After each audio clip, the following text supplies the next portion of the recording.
Hello అండి. ఈ ఎపిసోడ్తో 2 పెద్ద ట్విస్టులు అయితే బ్రేక్ అవబోతున్నాయి. ఒకటి సీఈఓ ఎవరనేది ఈ రోజుతో డిసైడ్ అవుతుంది. అలానే 1000 భోజనాల ఫేక్ ఆర్డర్ ఎవరిచ్చారనేది కూడా బ్రేక్ అయితే అవబోతుంది. సో వీడియో మిస్ అవ్వకుండా కంప్లీట్గా చూడడానికి ట్రై చేయండి.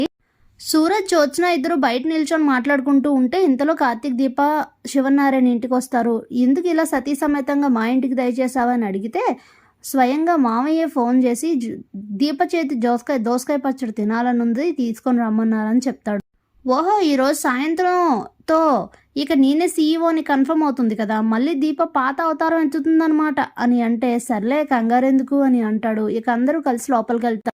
అప్పుడే పారిజాతం అయితే దీప ఒకవేళ పోటీలో నువ్వు ఓడిపోయినా బాధపడకమ్మా అని చెప్తే దేనికేది లేకుండా చైర్మన్ గారు చెప్పకుండా నువ్వెలా డిసైడ్ చేస్తావు పారు అంటే మళ్ళీ ఎక్కడైనా ఏదైనా బొద్దంక పేలుతుందేమోనని డౌట్గా ఉంది అని అంటాడు. అప్పుడే ఈ బావకుడు మమ్మీకి లేనిపోయిన ఐడియాలన్నీ ఇస్తాడు, అనవసరంగా అన్నీ గుర్తు చేస్తాడని అనుకుంటూ ఉంటుంది. ఇక త్వరగా వెళ్ళి దోసకాయ పచ్చడి చేసే ఆఫీస్కి వెళ్దామని అయితే చెప్తాడు. దాంతో దీప వెళ్ళి దోసకాయ పచ్చడి అయితే చేసేస్తుంది. ఇంతలో సూరజ్ అలాగే జ్యోత్స్న శివనారాయణ నలుగురు ఆఫీస్కి అయితే వెళ్ళిపోతారు. అప్పుడే అటెండర్ నానిని పిలిచి వెళ్ళి ఆ క్యాబిన్ క్లీన్ చేయి, అందులో జ్యోత్స్న సీఈఓని బోర్డు పెట్టించు, ఈ రోజుతో నేనే సీఈఓ అని చెప్తే నాని అక్కడి నుంచి వెళ్ళిపోగానే ఎందుకంత కాన్ఫిడెన్స్, కొంచెం వెయిట్ చేయొచ్చు కదా, ఏం జరుగుతుందో తెలుసుకోవచ్చు కదా అని అంటాడు సూరజ్. నువ్వు అనవసరంగా కంగారు పడుతున్నావు, ఏం జరుగుతుందో నాకు క్లారిటీ ఉంది.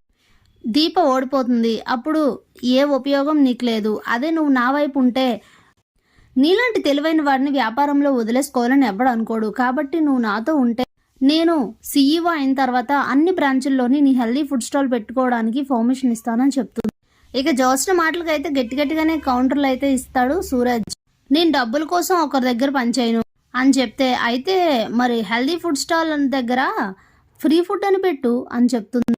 అలా పెట్టాల్సిన అవసరం నాకు లేదు, నువ్వు ఏవి డిసైడ్ చేయాల్సిన పని కూడా లేదని చెప్తాడు. ఇక అక్కడి నుంచి వెళ్ళిపోతారు సూరజ్. ఇంతలో దీప వాళ్ళు కూడా ఆఫీస్కి వస్తారు. ఇక వర్క్ చేసుకుంటూ ఉండగానే ఈవినింగ్ అయితే అవుతుంది. అప్పుడే బోర్డ్ మీటింగ్ అయితే పెడతారు సీఈఓని డిసైడ్ చేయడానికి. బోర్డ్ మీటింగ్లో అందరూ మాట్లాడుకుంటూ ఉండగా ఇంతలో మేనేజర్ వచ్చి ఎవరో వచ్చారు సార్, ఫుడ్ ఆర్డర్ ఇవ్వాలంట, ఇప్పుడే ఎమర్జెన్సీ అని చెప్పారు, అందుకే లోపలికి రమ్మన్నా అని చెప్తే సరే రమ్మని చెప్పని చెప్తాడు శివనారాయణ. ఇక వెంటనే బాలరాజు అయితే ఎంట్రీ ఇస్తాడు. బాలరాజుని చూసి మైండ్ పోతుంది జ్యోత్స్నకి, ఇదేంటి వీడు ఎక్కడికి వచ్చాడని ఆలోచిస్తూ ఉంటుంది. అప్పుడే బాలరాజు వచ్చి నమస్తే సార్, నేను ఫుడ్ ఆర్డర్ ఇవ్వడానికి వచ్చాను, 1000 మందికి భోజనాలు కావాలి, మీ జ్యోత్స్న రెస్టారెంట్లో ఏదో వంట లెక్క తాలి అని ఫేమస్ అవుతుందంట కదా, అదే కావాలని చెప్తాడు.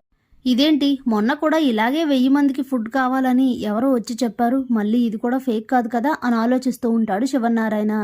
ఇంతలోనే దీప వచ్చి బాలరాజు కాలర్ పట్టుకొని 1000 మందికి భోజనాలు కావాలా, 2000 మందికి ముద్దు అని చెప్పి లాగి పెట్టి ఒకటి కొడుతుంది. దెబ్బతో అందరూ షాక్ అవుతారు. ఏమైంది దీప అని అడుగుతాడు శివనారాయణ. ఏంటయ్య గారు అయ్యేది, ఆయన వాడు ఎవడనుకుంటున్నారు, మొన్న వచ్చి ఫేక్ ఆర్డర్ ఇచ్చింది వీడే అని చెప్తుంది. ఒక్కసారిగా స్టన్ అయ్యి చాలా కోపం వస్తుంది శివనారాయణకి. ఏరా మమ్మల్ని మోసం చేస్తావా అని చెప్పి చడామడా 2 పీకేసరికి ఏంటి సార్ ఇది, ఏదో యాక్ట్ చేయమని నా క్రేజ్ పెంచుతానని చెప్పి నన్ను ఇక్కడికి పిలిపించి ఇలా కొట్టిస్తున్నారేంటి అని అయితే అడుగుతాడు కార్తీక్ని. యాక్టింగ్ ఏంట్రా, ఏం మాట్లాడుతున్నావు అని అడిగితే అప్పుడే కార్తీక్ అవును తాత, వాడు ఆర్టిస్ట్, ఈ ఆర్టిస్ట్తో వేరే వాళ్ళు ఆ రోజు మనకి ఫేక్ ఫుడ్ ఆర్డర్ ఇప్పించారు అని చెప్తే ఒక్కసారిగా షాక్ అయిపోతాడు శివనారాయణ. అయితే వాళ్ళు ఎవరో చెప్పు అని చెప్పి గట్టిగా వాయించేసరికి వాళ్ళు ఎవరో చెప్పడం ఎందుకు, చూపిస్తానని చెప్పి జ్యోత్స్నని చూపిస్తాడు. మైండ్ పోతుంది జ్యోత్స్నకి. ఒక్కసారిగా స్టన్ అయిపోతాడు శివనారాయణ కూడా. ఆ రోజు ఇలా చెయ్యి అని చెప్పి జ్యోత్స్న మేడం డబ్బులు ఇచ్చారు, చేశాను. ఈరోజు కార్తీక్ సార్ కూడా ఇలా చేస్తే సేమ్ ఫేక్ ఫుడ్ ఆర్డర్ లాగే ఇస్తే నాకు అమౌంట్ ఇస్తా అన్నారు, అందుకే చేశానని చెప్తాడు. ఇక అందులో వాడి తప్పే ఉండదు కాబట్టి చడమడ 4 వాయించేసి అక్కడి నుంచి అయితే పంపించేస్తారు. ఇక జ్యోత్స్న అయితే ఫుల్గా వాయిస్తారు, నోటికి వచ్చినట్లు అయితే తిడతారు శివనారాయణ. బోర్డు మెంబర్స్ అందరి ముందు కూడా చాలా దారుణంగా అయితే వాయిస్తారు. ఒక్క మాట కూడా సమాధానం ఉండదు దీప జ్యోత్స్న దగ్గర. ఇంట్లో సుమిత్ర చెప్పిన మాటలు కూడా గుర్తు చేసుకుని ఒకవేళ తన బ్రాంచ్ లాభాల్లో ఉన్నా కూడా జ్యోత్స్నని సీఈఓని చేయడానికి అస్సలు వీల్లేదు, తనని సీఈఓని చేస్తే జరగకూడని దారుణాలన్నీ జరుగుతాయి అని చెప్పి, అయినా కూడా దీప బ్రాంచే మంచి లాభాల్లో అయితే ఉంటుంది. సో ఇంకా దీపనైతే CEO అని అనౌన్స్ చేస్తారు. తను కన్న కళ నెరవేరింది అని చాలా హ్యాపీగా ఫీల్ అవుతాడు కార్తీక్. ఇక అంతా జరిగిన తర్వాత శివనారాయణ అయితే దీప కార్తీక్లను కూడా ఇంటికి రమ్మని అందరినీ ఇంటికి తీసుకుని అయితే వెళ్తాడు. అప్పటికే ఇంటికి సుమిత్రకి ఇన్ఫర్మేషన్ అయితే వెళ్తుంది, CEO ఎవరనేది, అలానే జ్యోత్స్న చేసిన తప్పు గురించి. ఇంటికి వచ్చి ఇలా ఇంట్లోకి అడుగు పెడుతుండగానే అక్కడే జ్యోత్స్నను ఆపేసి తన బ్యాగ్ అయితే లగేజ్ బయటికి ఇసిరేస్తుంది సుమిత్ర. ఒక్కసారిగా షాక్ అయిపోతుంది జ్యోత్స్న. అలాగే పారిజాతం కూడా సుమిత్ర ఏంటిది అని అడిగితే, మాట్లాడకండి అత్తయ్య, ఇది మీకు పూర్తిగా సంబంధం లేని విషయం, మీరు మాట్లాడకండి. నేను ఉదయమే చెప్పాను, తప్పు చేసిన వాళ్ళు ఎవరైనా సరే శిక్ష ఉంటుంది, ఖచ్చితంగా ఇంట్లో నుంచి బయటికి గెంటేస్తానని చెప్పాను. అది వీళ్ళ నలుగురిలో ఎవరైనా అని కూడా చెప్పాను కదా. నా అనుమానం జ్యోత్స్న మీదే. కరెక్ట్గా నేను అనుమానించినట్లే అయ్యింది. నా కూతురే నా కుటుంబ పరువు తీస్తుంది. ఇలాంటి దానికి ఇంట్లో స్థానం లేదు, పో బయటికి అని అయితే బ్యాగ్ బయటికి విసిరేస్తుంది. అప్పుడే మమ్మీ అని జ్యోత్స్న వెళ్ళి సుమిత్ర కాళ్ళపై పడబోతే వెనక్కి అయితే జరిగిపోతుంది.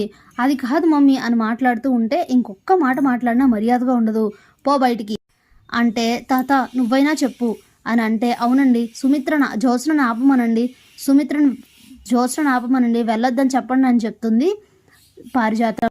తప్పు చేసిన వాళ్ళకి శిక్ష తప్పదు. మొన్న దీప బ్రాంచ్లో బుద్ధంకి వేసినప్పుడే ఈ పని చేయాల్సింది. ఈ పని మనం ఎవరో ఆ రోజు చెయ్యకపోవడం వల్లనే ఈరోజు ఇంత పెద్ద సమస్యకి తెరెత్తింది. ఆ రోజు వీళ్ళు ఐడియా వేసి ఉన్న ఫుడ్ అంతా సేల్ చేశారు కాబట్టి సరిపోయింది, లేదంటే 20 లక్షల నష్టం ఎవరికి? కనీసం ఇంగిత జ్ఞానం లేకుండా ఇలాంటి పని చేస్తుంది అనుకోలేదు. అలాంటి మనిషికి ఇంట్లో స్థానం లేదు. గట్టిగా మాట్లాడావంటే నిన్ను కూడా గెంటేస్తానని అంటాడు పారిజాతాన్ని శివనారాయణ. దాంతో పారు సైలెంట్ అయిపోతుంది. ఇక చేసేది లేక ఎవ్వరు కనికారం లేకపోయేసరికి జ్యోత్స్న అయితే ఇంట్లో నుంచి వెళ్ళిపోతుంది.